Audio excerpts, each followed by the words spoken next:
college real quick. Let's get to college football. So, college football playoffs is here. Playing right now. Yeah, they are playing right now. College football playoffs is here. Last night, Indiana versus Notre Dame. It went pretty much how I expected it to. Indiana just wasn't ready. They haven't played anybody, beat anybody.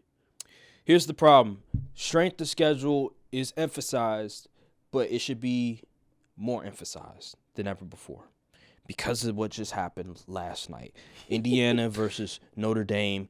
Indiana has not beaten any top 25 opponent, and when they did face a top 25 opponent, they got blown off of the field, which was Ohio State. And Ohio State has 2 losses, and they don't have a first-round bye. This is the problem. This is the problem because we don't want to hurt people's feelings. We don't want to hurt these teams' feelings. We don't want to have lawsuits because teams that they be having lawsuits. Like they'll come with like, oh, y'all left us out because of X, Y, and Z. Here's a lawsuit. Like they're that petty. That's crazy. I know. It's like, bro, that's like chill out. Mentality. Yeah. Them niggas is Drake. That's what Lord. it is. Why can't I play? Yeah. So I'm telling my mom. So like it's just stupid stuff like that. People want to get their feelings hurt and everything. Like they want to make sure that let's not anger these teams, these organizations, these colleges. But this should be an example of why strength of schedule truly matters because a one-loss team should not be in the playoffs if you haven't beaten a top 25 opponent. And when you do play a top 25 opponent, you get blown off of the field. It wasn't even competitive. If it was competitive, I would say they deserve it, but it wasn't even competitive. And that's the problem with college football is that they try to appease these college teams, but at the end of the day, use your brain, use logic. One of those SEC teams should have made it. South Carolina, Alabama, Ole Miss. You make your pick. But one of those SEC teams should have made the playoffs, in my opinion. What about you? How do you feel about what I just said and the outcome of Indiana and Notre Dame? I mean, it makes sense from the aspect like they haven't beat anybody. They did only lose one game, but it was against Ohio State. And they got blown out the water, and they got blown out again last night against Notre Dame. So it's just, I don't even know, man.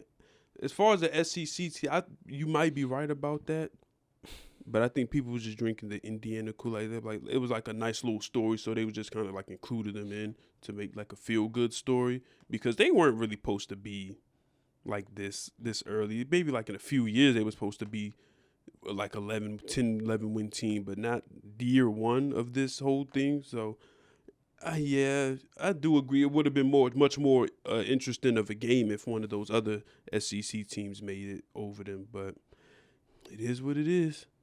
And I'll give you an example. So SMU, I don't think they've beaten a single top 25 opponent. But when they faced Clemson, it was competitive, and that was in their conference championship game.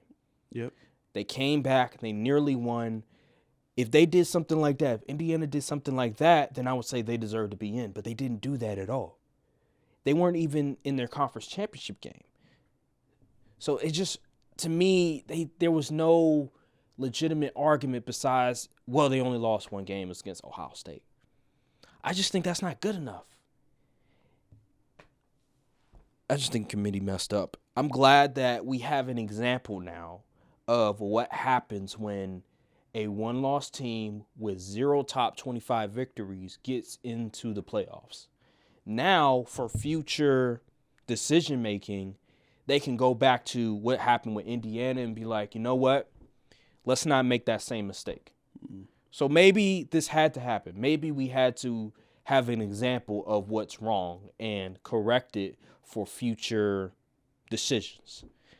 So there had to be some sacrifices in order to get to this predicament. And unfortunately, with the SEC teams, the South Carolinas, the Ole Miss, the Alabamas, those teams, they had to be sacrificed in order for us to get to this predicament. And future decisions will be based off of what just happened with Indiana and Notre Dame. So for the other games, I mean, I picked some games. I picked Notre Dame to win. I picked I think this week of the playoffs is going to be very predictable. I don't think there's going to be many upsets at all. I think the top teams are going to win their matchups.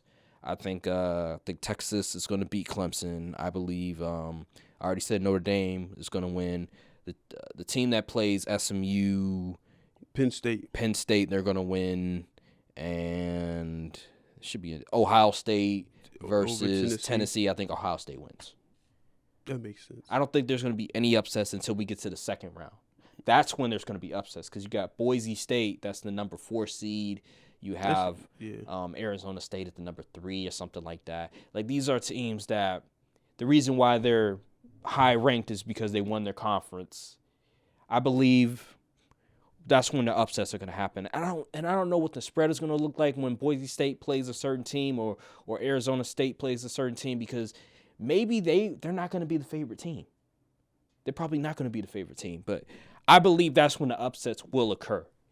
I just think this week we pretty much know who's going to win. Right.